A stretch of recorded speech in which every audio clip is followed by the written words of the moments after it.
मैं बेटी गोद लेना चाहती हूँ। परिवार में बेटी का महत्व। एक बार की बात है जब एक गांव में एक माया नाम की स्त्री रहती थी। उसका भरा पूरा परिवार था। धन धान्य की कोई कमी नहीं थी। माया भी खुश ही थी अपने घर संसार में, लेकिन कभी कभी अचानक बेचैन हो उठती थी। उसका कारण वह खुद भी नहीं जानती थी। पति उससे हमेशा पूछता कि उसे क्या परेशानी है, पर वह इस बात का कोई उत्तर न दे पाती। तीनों ही बच्चे बड़े हो गए थे।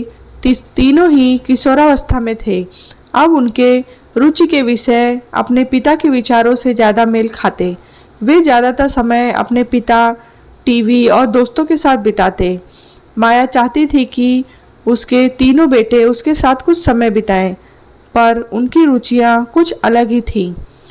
अब वे तीनों ही बच्चे नहीं रह गए थे।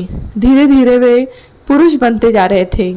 एक सुबह माया ने अपने पति से कहा, क्या मेरी खुशी के लिए आप कुछ करेंगे? पति ने कहा, हाँ हाँ, क्यों नहीं। माया बोली, मैं एक बेटी गोद लेना चाहती हूँ और इस पे आप सवाल जवाब मत करिएगा। पति को माया की बात सुनकर आश्चर्य हुआ, पर उसने कुछ नहीं कहा। फिर माया ने तीनों बच्चों के सामने ये प्रस्ताव रखा। किसी ने कोई आपत्ति तो नहीं की, पर सबके मन में सवाल था, क्यों। जल्द ही माया ने 1.5 महीने की एक प्यारी सी बच्ची अनाथ आश्रम से गोद ले ली।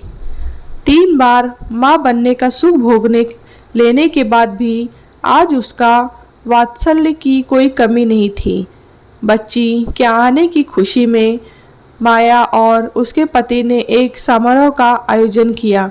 सब मेहमानों को संबोधित करते हुए माया बोली, मैं आज अपने परिवार और पूरे समाज के मन में उठे क्यों का जवाब देना चाहती हूँ। मेरे ख्याल से हर घर में एक बेटी का होना बहुत ही आवश्यक है। बेटी के स्नेह और अपनेपन की शीतलता ही घर के सभी लोगों को एक दूसरे से बांधे रखती है। 3 बेटे होने के बावजूद मैं संतुष्ट नहीं थी। मैं स्वयं की परछाई इनमें से किसी में नहीं ढूंढ पाती। बेटी शक्ति है, सृजन का स्रोत है।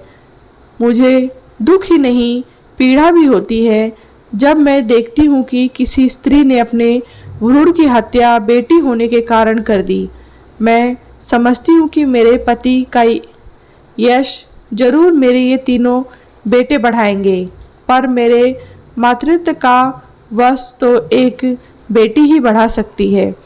यह कहानी आपको कैसी लगी है कमेंट बॉक्स में बताएं। कहानी अच्छी लगी हो तो लाइक करें, शेयर करें, चैनल को सब्सक्राइब करें।